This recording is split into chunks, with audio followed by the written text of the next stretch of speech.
Bonjour à tous, nouvelle question de Reddit à laquelle je réponds.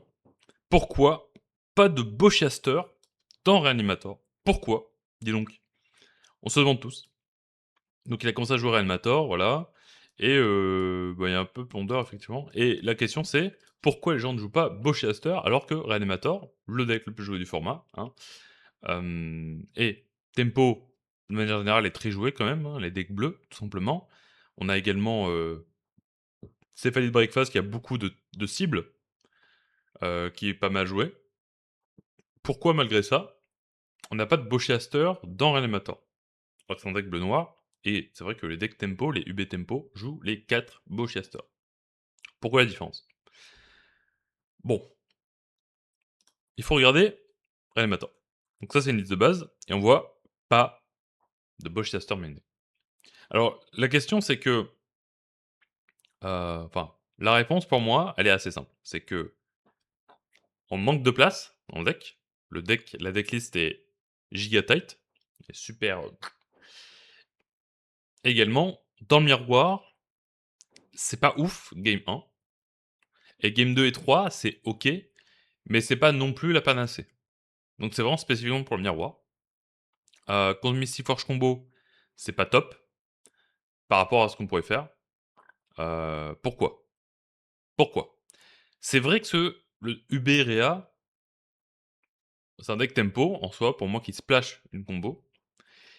Mais la combo est quand même très importante game 1, beaucoup moins 2 et 3. Et en fait, déjà, ça prend beaucoup de slots. Donc là, par exemple, quand on voit cette liste-là, en fait, la plupart des decks Uberea ont 3-4. Oh putain, on voit à peine, hein. Excusez-moi, hop.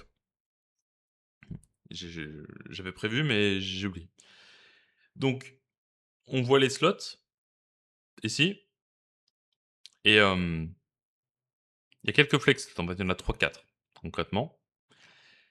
On a, en flex slot, les 2 forces de négation, l'Animate Dead, le 3ème Murktide, concrètement. Voilà.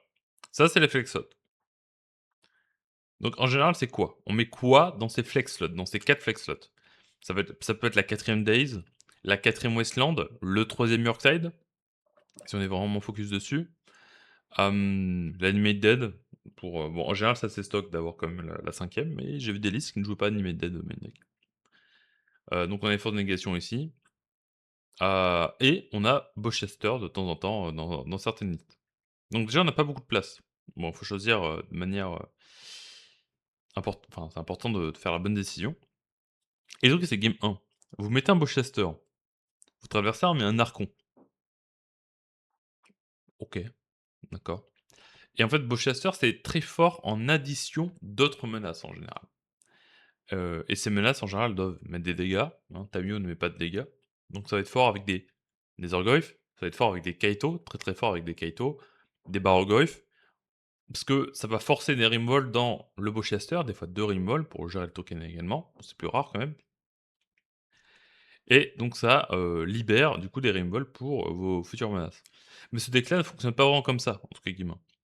Game 1 en général, ça va être, on met un Croton, on fait une réanimation et ça va gagner tout seul, ou il y a un Murktide, qui part, tout seul avec la game parce qu'en fait on joue contre un deck qui n'a pas de sorte plochère. Voilà, c'est un peu les 2 plans d'action et on a Tamiyo qui est juste, forte, qui sert de bait, qui des fois, part tout seul avec la game, des fois non, on s'en fout, de toute façon ça coûte qu'un mana, enfin c'est gratuit. Voilà, donc c'est pour ça, pour moi, que Bowcaster n'est pas à jouer dans ce genre de deck. Alors, on va y avoir quelques réponses. Heu, donc tu mets toujours voilà, en fait, le problème, c'est quoi? Pour 2 mana, tu peux toujours menacer une grosse carte, donc l'adversaire doit faire très, très gaffe. C'est le même principe que Splinter Twin, mais encore moins de mana. Et pendant ce temps, tu mets une Tamiyo, voilà, qui l'adversaire, il doit est-ce qu'il utilise ses ressources pour la gérer, pas, et cetera, donc ouais, plutôt d'accord avec lui. Tu as pas besoin pour gagner. Alors, c'est sûr que la carte est quand même jouée dans certaines listes, donc il y a la carte reste forte, quoi. Et si, par exemple, dans la metagame, il y a énormément de Stéphalides par rapport à la moyenne ou de gens qui se permettent, hein, qui osent de jouer des cartes, qui piochent des cartes, genre des Beanstalk et cetera. Ou, bah, juste, joue les Bowcasters. Mais l'avantage de Ubera, c'est qu'il peut ignorer, la plupart du temps, les Bowcasters adverses. S'il prend Ponder, ça va, bon. Et les Brainstorm, heureusement, c'est suffisamment flexible, en étant éphémère, pour pouvoir les résoudre sans se prendre de Bowcaster la plupart du temps. Donc voilà. Ça ne peut pas être joué, il y a pas de standard deck. Ouais, donc là, c'est le principe des flex slots. Ouais, 3 flex slots. Il y a pas la place. Le format, c'est Reanimate Nadu. Bah, contre Nadu, c'est bien. Ouais, c'est Lone Nomad, ouais, et contre Céphalite, c'est bien aussi. Voilà. OK, OK. Donc voilà. Donc j'ai répondu à la question.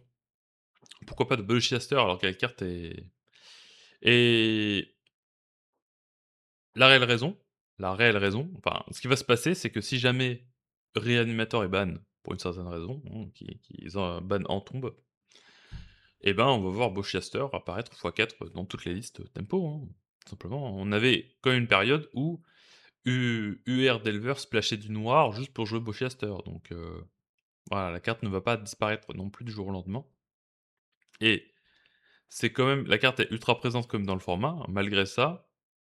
Alors que là, on est à un point où le deck principal peut l'ignorer et quasiment tout le format c'est, adapté autour de la carte, quoi.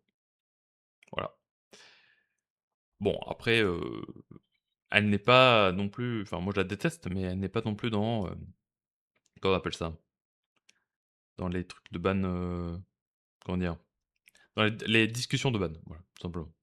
Bref, merci à tous, à la prochaine.